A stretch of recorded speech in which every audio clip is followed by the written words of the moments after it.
Chers auditeurs, Shalom Uvracha. Ce cours est dédié les Ilunishma de mon beau-frère, Reb Tzvi ben Pinchas, Zichrono Livracha. Ce mercredi, donc dès mardi soir, on sera le 5 Menachem Av, jour anniversaire de la Hilula de l'Ari Akadosh. Et Shabbat prochain sera le Shabbat Parashat Devarim, Shabbat Chazon, et la veille de Tisha B'Av, du 9 Av. L'Ari Akadosh, Rabbi Yitzhak Luria Ashkenazi, qui a quitté ce monde en 1572 à l'âge de 38 ans, est le grand maître de la Kabbalah, qui après avoir retrouvé le Sefer HaZohar Akadosh de Rabbi Shimon Bar Yochai, a créé l'école de Kabbalah de Tzfat Safed, qui porte son nom. Ses enseignements oraux ont été mis par écrit par son plus célèbre disciple, le Rav Chaim Vital, puis résumés dans les livres Etz Chaim, Pri Etz Chaim et d'autres ouvrages. Ils ont largement contribué à la compréhension profonde et la diffusion des secrets de la Torah, et 2 siècles plus tard, inspiré l'enseignement de la Chassidoute par le Baal Shem Tov, et en particulier la Chassidoute Chabad, les profondeurs de la Torah, Pnimut HaTorah, accélérant le dévoilement du Mashiach. Ce Shabbat, on commencera à lire le 5e et dernier Sefer de la Torah, le Sefer Devarim. On lira la Parashat Devarim, qui est toujours lue avant Tisha B'Av.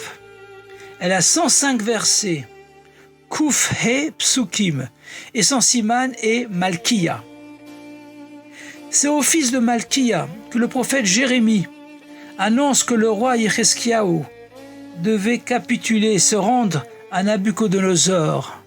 D'autre part, dans les Chroniques 1, d'Ivrei Yamim Aleph, le roi David choisit Asaph, descendant de Malkiya, comme chantre dans le tabernacle, dans le Mishkan. Donc le nom Malkiya évoque à la fois un message de destruction et de chant et réjouissance.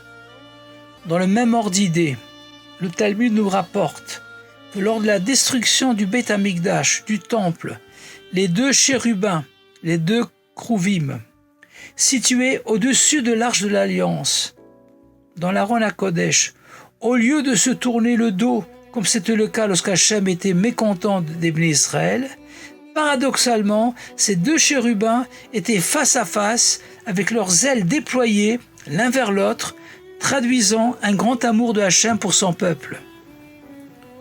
L'enseignement est que Hachem ne nous a ni abandonnés, ni même oubliés après la destruction du Beth Amikdash.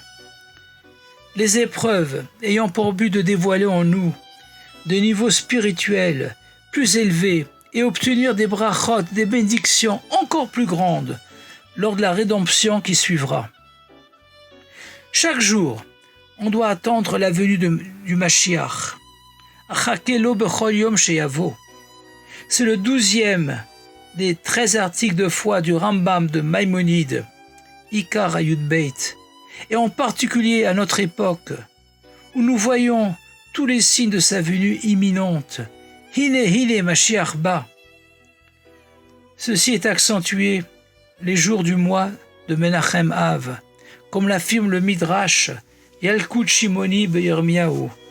Les 2 temples ont été détruits le 9 Menachem Av, et c'est dans ce mois que Hachem reconstruira le 3e temple.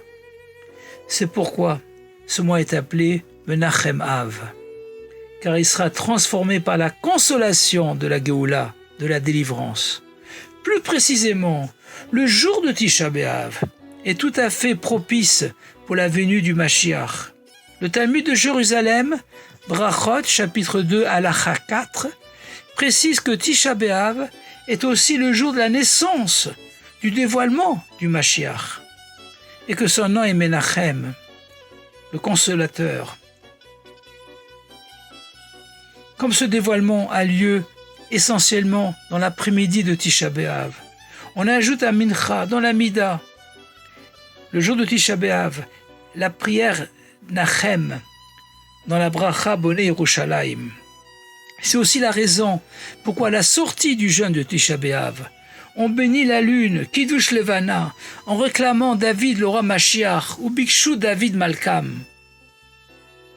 Cette année, Tisha B'Av tombe à la sortie du Shabbat. Or, il n'y a pas de deuil, d'Avelut le Shabbat, car le Shabbat est un avant-goût du monde futur, mais Ein Olam Haba. Donc la Souda Mafseket, le dernier repas avant le jeûne, constitué habituellement d'un œuf dur avec un peu de cendre et qui est pris en étant assis comme des endeuillés, sera remplacé par la Souda Shlichit, assis autour de la table du Shabbat avec nos vêtements du Shabbat. On se réjouira en consommant de la viande et en buvant du vin jusqu'avant le coucher du soleil. Le Oneg Shabbat, le délice de cette Souda Shlichit, de ce troisième repas qui est lié à la Goula finale, au troisième temple, étant plus grand que les autres Shabbatot de l'année. De plus, ce Shabbat s'appelle Shabbat Chazon, comme l'explique le Rav Hillel Meparitch, au nom du tzaddik Rabbi Levi Yitzhak Meberditchov. Chazon vient du mot machazé, vision, car ce Shabbat, on fait voir à chacun le futur temple de loin.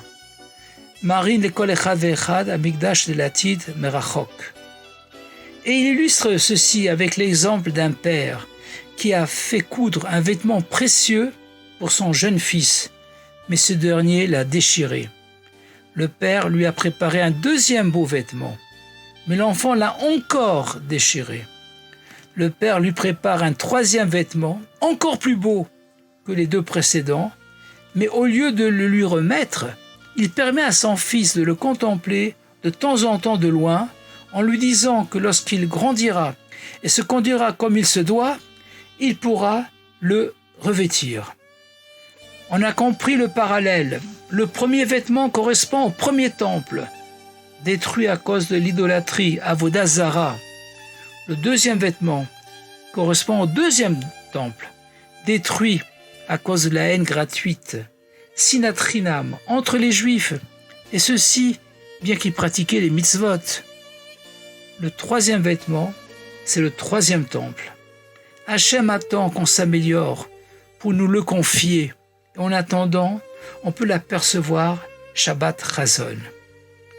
D'autre part, comme on l'a dit, la Parashat Dvarim a 105 versets, et 105 s'écrit Kouf He. Kouf, qui a pour valeur numérique 100, représente la perfection spirituelle.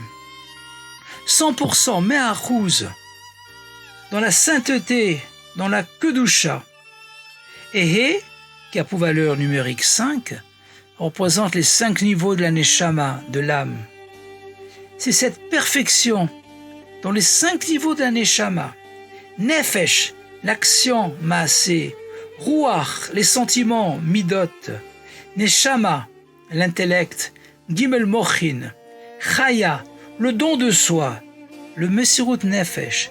Yechida, l'étincelle, la Netzissad de Mashiach en nous, qui permettra que ce Shabbat Chazon soit le Shabbat où l'on pourra voir concrètement, et pas en vision, le troisième temple, sur le Har HaBayit, sur le mont du temple, avec le dévoilement du Rabbi Melech HaMashiach Miad Mamash.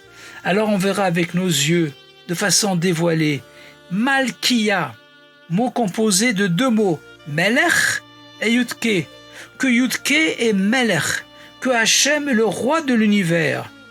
Vaya Hashem le Melech al kol haaretz, Yechi Adonenu Morinu v'Rabbeinu Melech HaMashiach l'Am Va'ed, Shabbat Shalom, Agute Shabbos, et que l'on se retrouve tous dans le 3e Beit HaMikdash.